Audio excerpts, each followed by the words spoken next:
Welcome to CoreLogic's housing market update for February 2020, brought to you by onthehouse.com.au. The rebound in Australian housing values continued into 2020, with CoreLogic's National Home Value Index up 0.9% over the first month of the year. The latest figures take the annual growth rate to 4.1%. That's the fastest rate of growth over a 12-month period since December 2017. Housing values were higher in January across every capital city and rest of state region, apart from regional South Australia, where values held firm over the month. Such a widespread rise in housing values shows the recovery trend is spreading away from Sydney and Melbourne to other areas of the country where housing is more affordable. Across the capital cities, Sydney and Melbourne continued as the leaders for capital gains after recording more substantial declines during the recent downturn. Values increased by 1.1% and 1.2% over the month respectively, while Hobart, up 0.9%, achieved a higher growth rate relative to most other regions. The remaining capital cities generally saw a mild rise in values over the month. Across the rest of state markets, the strongest conditions were recorded in regional Tasmania, where values were up 1.3% over the month, followed by regional Western Australia at 0.9%, and then regional Victoria and regional Queensland, both up 0.8%. Although there's an apparent recovery across all the capital city and rest of state regions of Australia, the speed of growth has lost some momentum over recent months. The National Dwelling Value Index slowed from a recent monthly peak of 1.7% in November down to 0.9% in January. Seasonal effects provide some explanation for the slowdown, with our seasonally adjusted index implying this time of the year shaves around 1 basis point of growth from the December reading and about 2 basis points off the January reading. Factoring in these seasonal effects still shows a reduction in the speed of growth across most markets, especially Sydney and Melbourne, where affordability constraints are once again becoming more pressing.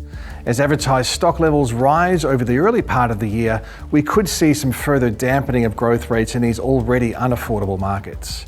Nationally, housing values have recovered by 6.7% since finding a floor in June last year. However, CoreLogic's national index remains 2.2% below the October 2017 peak.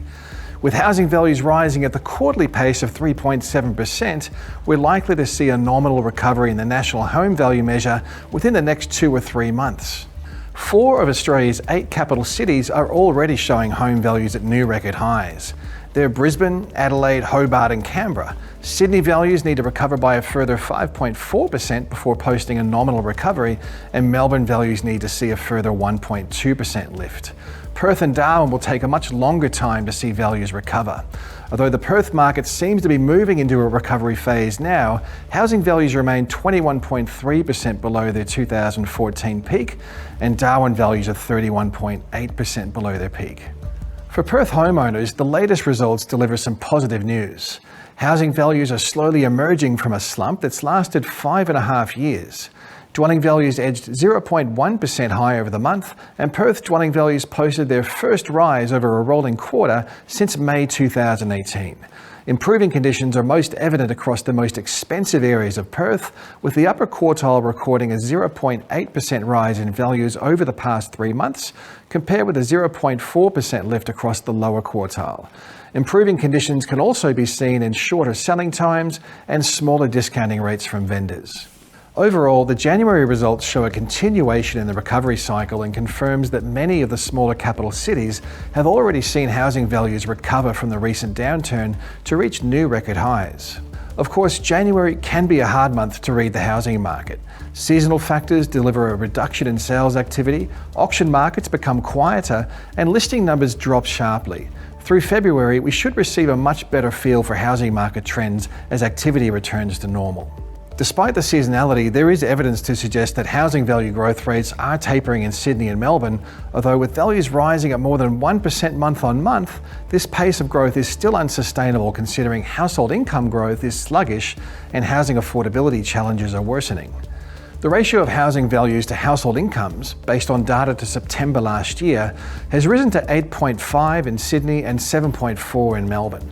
That's up from a recent low in the June quarter of 8.2 and 7.2 respectively. Since September, the ratio of dwelling values to household incomes is likely to have increased further, considering the low rate of income growth together with higher housing values. Housing remains more affordable relative to the highs of 2017. However, it is clear that affordability is once again becoming a formidable barrier to higher buyer participation in Australia's largest cities. Smaller cities, including key affordable regional markets where economic and demographic trends are healthy, may offer some insulation from these affordability constraints. Looking ahead, interest rates are expected to see further reductions, which along with consistently strong population growth, is likely to continue to support housing market demand.